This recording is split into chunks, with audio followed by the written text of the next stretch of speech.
Hey guys, welcome back to Trekyards. I'm Captain Foley. I'm Connor Coggins, and this is another impromptu one, Stuart. It is. And this is all thanks to my lovely, lovely wife, Sylvia. She came up with an interesting theory that we wanted to discuss. So, Yeah. anyway, as we discussed earlier, Mud escaped from the Klingons and then had time crystals. And we were discussing whether or not he was working with the Klingons. Well, what does a time crystal do, just to remind us what happened in the episode? So, in the episode, a time crystal resets. There's a 30-minute window. Yep.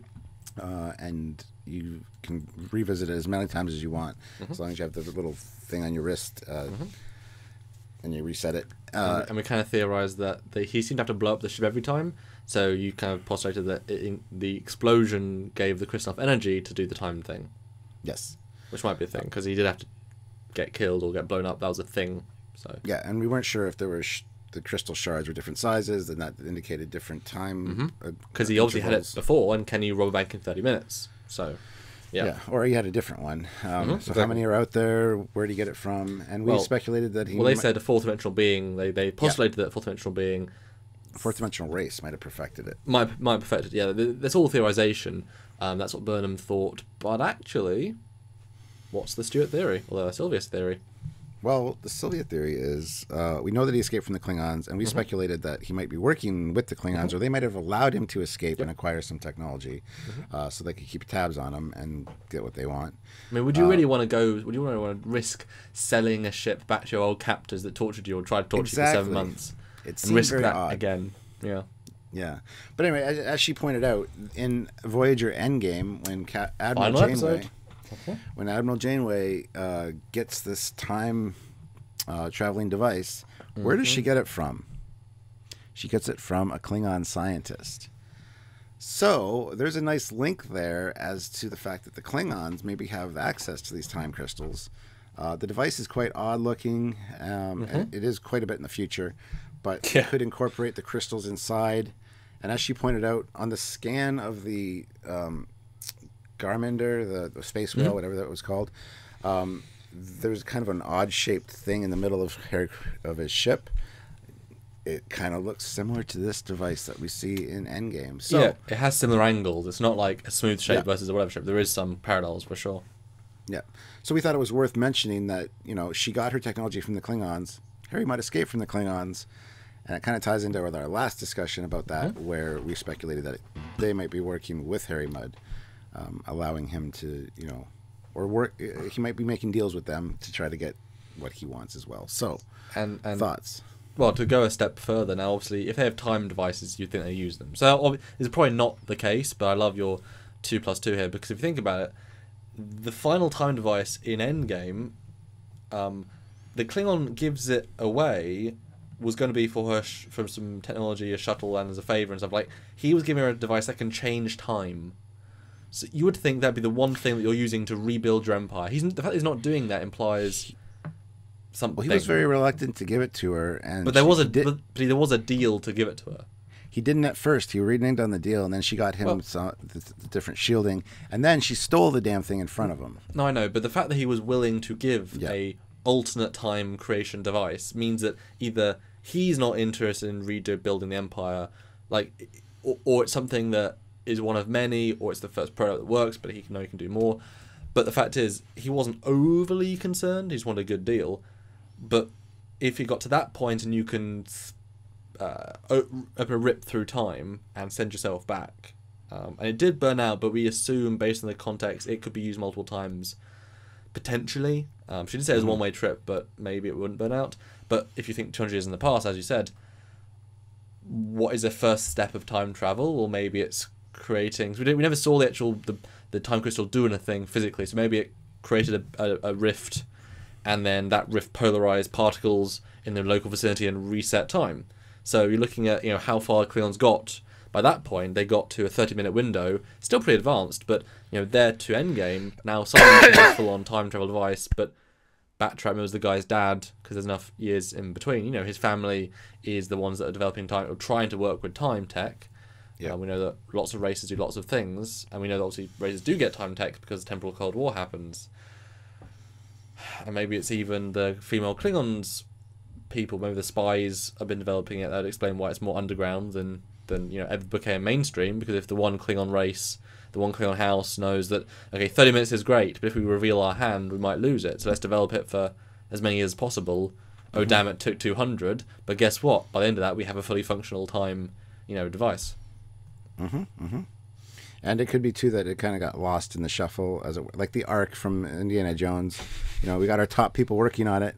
Only like a few scientists knew about it, and it got handed back and forth. Because, it's something that, given to the wrong people, could be very dangerous. And we know that the Klingons in the future are allies with the Federation and all that. But these Klingons we're talking about in Discovery, if they had access to that kind of thing, how would they use it? Probably not for the good, for sure. For our good. Well, yeah, good for them. Yeah. Or maybe they just didn't know how to use it. Maybe Harry Mudd had stolen. Maybe he'd boarded a scientific vessel that had research papers that showed them how to use it. It's going on. I'm stretching here. I'm stretching. But because how did he figure it out? How did he figure out the time crystals? We had another video. Where did he get them from? And how did he use them? But if he had them previously, did the Klingons really give him a time device to rob a bank? Or maybe he had them when they captured him, and they captured those with him on his ship. So they do have access to them, and maybe they held on to one. Maybe this is one of the ones they held on to. They didn't know what it was or how to use it, and it took them 200 years to develop it. Yeah, this time tech they find from Mudd is how they eventually have time tech. Yeah, that's interesting. So it's an interesting tie-in. Whether it's true or not, it's all speculation. It's all just playing off what we know. But I mean, it's worth mentioning anyway. That Klingon link is very definitive. So yeah, because I mean, think about it. The Dominion never had time looping, time whatever. The Cardassians never had that. Romulans, they did have a time repeat. Well, their quantum singularity does do timey things, but it has to go very wrong. So there has been time stuff with them, but it's not really time travel stuff. The Borg never did time. Well, they did time. Well, I guess they time travel all the time. I mean, they could do anyway. Whatever. So the Klingons have had a time device, specifically a time device.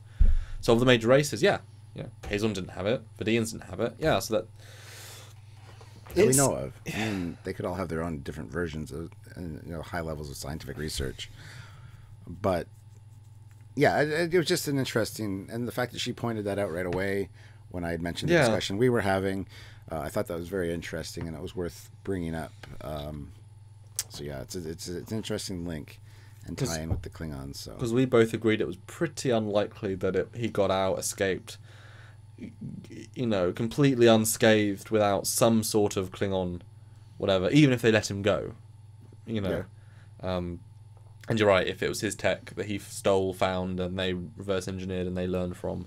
But you can imagine though that if they only had scans, say if he took the, because at the end of the day there is some ends justify the means, and she, the Klingon female, is not necessarily looking at it in the same way as Cora's, especially not with the burn of her face. So if she's seeing, well, if me and Voch can take the spore drive ship, we have a weapon to take out Core. If we can take him out, they might all fall in line, because we've proven, Takuma's successor has proven that he's brought the light of the spore drive into the Klingon Empire. So maybe it's that sort of game. So letting him escape with his own time tech is worth it, because if they get spore drive, that's instead of scans of the tech. So it might just be a case of that he had them and they confiscated it. Because if you only have one shot, what can the Klingons really do with it? Whereas Mudd, he knows how to use it. He's got a plan. He wants to have revenge. He's more resourceful than a Klingon. Take that risk and Vox on the ship to maybe help, although he didn't really do anything to help Mudd. But yeah, I know. And we speculated about that too, about the Klingons perhaps having this technology and hitting the heart of Starfleet command many, many times in the time loop, trying to see how much damage they could cause to the Federation or the infrastructure, whatever. Yeah. It's. And obviously we said if they somehow win this war and get all the tech, they have a cloakable, spore drivable, time loopable ship. Yay! Pretty unstoppable. That's a pretty good cheat code, I'm telling you. Yeah. Anyway. But great connection. Hadn't thought about it, but it makes some small semblance of sense, and I would be amazed if the writers said, well, could be the Klingons' first foray in time dilation tech. Because like I said, if it is not, I prefer it's a cause and effect style time loop where it's a local area of time is being affected. It's like you know, warp isn't moving the universe; it's moving the ship in subspace. But it's there's another ship that it moves the universe around it completely. It's like I don't move the ship; I move the universe. It's like, oh, that's pretty advanced, you know. So I like the idea of it's just doing a small time loop in a certain space, which well, only be a few days, I guess. But that might be a good lead into the next episode where they say they suddenly get a comm signal saying, "Where have you been? We're trying to contact you for 3 days or 2 days. The Admiral we know where her location." Everyone's like, "Oh my god, we gotta go." Yeah, I don't know if that was localized time loop or. That's what I mean. Like, yeah. Like, or the universe going back in time. Yeah. Yeah. Because if you can only time loop like a light year, you know what I mean. That's a pretty, and you only have one shot. You can win a battle. You can you can destroy Starfleet Command, but then guess what? You haven't destroyed the entire Federation. You know. Yeah. Yeah. Yeah. Anyway, guys, it was worth a discussion anyway. And what do you guys think? Does the Klingon time? Did they get the crystals from Harry Mudd's ship when they captured him, or did they have the crystals and help him out?